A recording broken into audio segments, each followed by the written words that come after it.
অনেকে হরে কৃষ্ণ বলে, হরে কৃষ্ণ বলে, যদিও এর অর্থ, শব্দ অর্থ, ভাব অর্থ দুটোই আলাদা হয়ে যায়।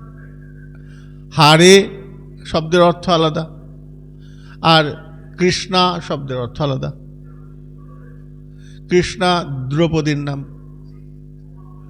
এখন যারা বলছে তারা বিদেশি, বিদেশিদের জীবের জিহ্বার গঠনটা এমনভাবে তৈরি, তারা এমনভাবে বলা অভ্যস্ত, তারা অয়ের উচ্চারণ করতে পারে না, তাই ওরা আয়ের উচ্চারণ করে, কৃষ্ণা বলে, হারে বলে।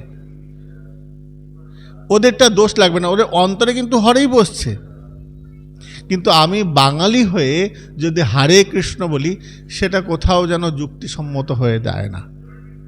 ওরা বলছে ওদেরটা মান্যতা পায়, কেন ওদের জিহ্বা সেই রকমভাবে শব্দ চয়ন করতে পারে না, ওদের দোষ নাই। ওরা আপ্রাণভাবে চেষ্টা করে, হরে বলার চেষ্টা করে, কিন্তু ওদের জিহ্বায় আসে না। কিন্তু আমার তো আসে, আমি কেন ভুল বলবো? ওরা ভুল বলছে বলে আমাকেও ভুল বলতে হবে? অনেকে, আমি একজন বিদেশিকে দেখেছি স্পষ্ট বাংলা উচ্চারণ করে, স্পষ্ট। আমি আপনি এত স্পষ্ট কি করে বলছেন? বলছে আমি বহুদিন, বাংলা ভাষা অনেক কঠিন আছে। বলছে বাংলা ভাষা খুব কঠিন। বলছে আমাকে রপ্ত করতে 8-9 বছর লেগে গেছে এই এত মানে পরিষ্কার করে বলতে। প্রসাদ পেতে এসেছিল নবদ্বীপে, আপনি এত সুন্দর বাংলা বলছেন।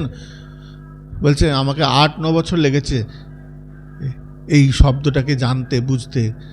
বলছে আমাদের ইংরেজি শব্দে তো এত বিকার নেই, এত বুঝি না, এখন বুঝতে পারছি।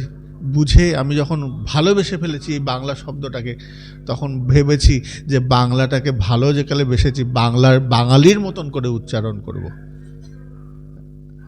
তো ওদের দোষ নাই, কিন্তু আমরা বাঙালি হয়ে যদি হরে কৃষ্ণা বলি, সেটা আমাদের দোষ।